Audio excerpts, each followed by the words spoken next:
и се посомневале дека таа го малтретира нивното бебе. Јавноста е згрозена од снимката која вчера беше објавена на социјалните мрежи.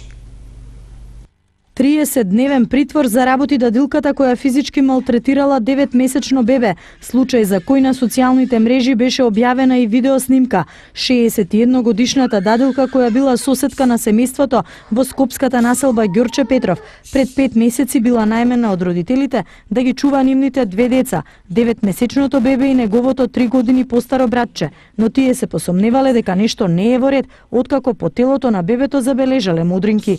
За да бидат сигурни, родителите поставиле камера во нивниот дом. На видеото се гледа како дадилката, наместо да го чува, физички го малтретира бебето, а снимката на социјалните мрежи првично ја објавила неговата тетка.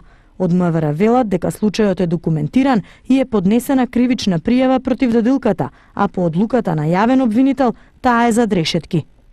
Истата е пријавена откако претходно случајот во полиција го пријавија родителите, бидејќи предходниот период наназад забележале дека детето покажува видливи трауми, односно анксиозност, се будело навечер во вечерните часови со врескање и низа други симптоми кои што укажувале на некакво малтретирање во текот на денот.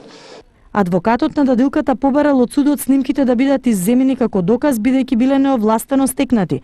Тој најави дека ќе поднесе приговор до основното јавно обвинителство, притворот на дадилката да биде заменет со куќен притвор и побара фер постапка за својот клиент. Се што ќе се направи мора да биде запазено поред процедура која е предвидена во законските прописи. Во случајов таа процедура е повредена. Тој доказ е прибавен на незаконит начин.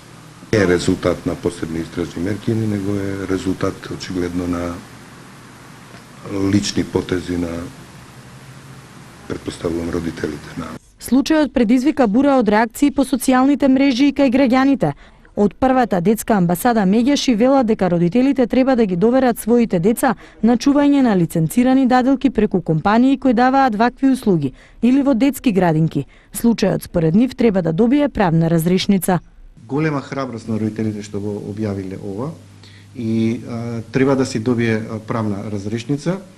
Дури ако судот или судијата не го прифати материјалот, треба да се даде навештачење до Министерството за внатрешни работи да се утврди дали е монтиран или не, затоа што доколку се докаже дека е веродостоен, навистина оваа снимка треба да го подигне алармот на сите родители кои користат вакви форми на чување на нивните деца од страна на пријатели, роднини, кои никогаш не се доволно сигурни на кое ниво квалитетно ја испорачуваат ова услуга. Апел е да се прошират можностите во сите градинки во Република Македонија, да се згрижа што повеќе деца во државните институции, односно во градинките, да нема листа на чекање и на тој начин ќе има поголема гаранција за нашите деца дека не само ќе бидат згрижени, нахранети, наспани, туку ќе се посети внимание на нивното воспитување и образование.